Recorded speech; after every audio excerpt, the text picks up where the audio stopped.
శ్రీనివాస గోవింద శ్రీ వెంకటేశ గోవింద గోవింద హరి గోవింద గోకుల నందన గోవింద. భక్తుల కొంగు బంగారం వెంకన్న కొలువైన తిరుమలలో నిత్య కళ్యాణం పచ్చతోరణమే. ఈ పుణ్యస్థలం ఏడాది పొడవునా ఆధ్యాత్మిక శోభ సంతరించుకొని భక్తులను ఆనందడోలికలో తేలియాడేలా చేస్తుంది. అదేవిధంగా ప్రతి ఏటా శ్రావణ మాసంలో పవిత్రోత్సవాలు నిర్వహిస్తుంది టీటీడీ. పూర్వకాలంలో తిరుమలలో విధిగా జరిగిన ఈ ఉత్సవాలు కొంతకాలం ఆగిపోయాయి. అయితే టీటీడీ ఏర్పడిన తర్వాత 1962 నుంచి మళ్లీ ప్రతి ఏడాది వీటిని వైభవంగా నిర్వహిస్తున్నారు.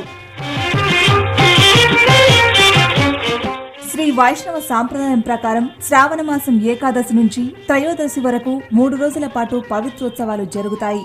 వీటి కోసం ముందు రోజైన దశమి సాయంత్రం నుంచి రాత్రి వరకు ఘనంగా అంకురార్పణ ఉంటుంది.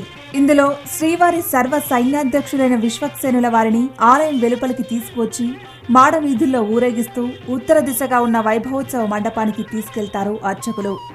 అక్కడ పుట్టమన్నును సేకరించి పూజలు నిర్వహించి ఆలయంలోని యాగశాలలో వేదఘోష మధ్య అంకురార్పణ కార్యక్రమం నిర్వహిస్తారు. అదేవిధంగా పవిత్రోత్సవాల మొదటి రోజైన ఏకాదశి రోజున శ్రీవారి ఆలయంలోని యాగశాలలో హోమం నిర్వహిస్తారు. అనంతరం శ్రీదేవి భూదేవి సమేత మలయప్ప స్వామికి స్వపన తిరుమంజనం నిర్వహిస్తారు. ఇక రెండో రోజైన ద్వాదశి నాడు మధ్యాహ్నం శాస్త్రోక్త పూజలు చేసిన తర్వాత పవిత్ర మాలను ఊరేగించి మూలవర్లక ఉత్సవమూర్తులకు సమర్పిస్తారు.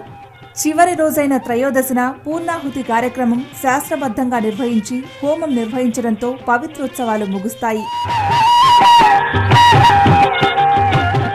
పవిత్రోత్సవాలు తిరుమలలోని ప్రధాన ఆలయంలోనే కాక ఇతర అనుబంధ ఆలయాల్లో కూడా నిర్వహిస్తోంది టీటీడీ. దీంతో తిరుమల పుణ్యక్షేత్రం ఆధ్యాత్మిక శోభతో విరాజిల్లుతోంది. శ్రీనివాస గోవింద శ్రీ వెంకటేశ గోవింద గోవింద హరి గోవింద గోకుల నందన గోవింద.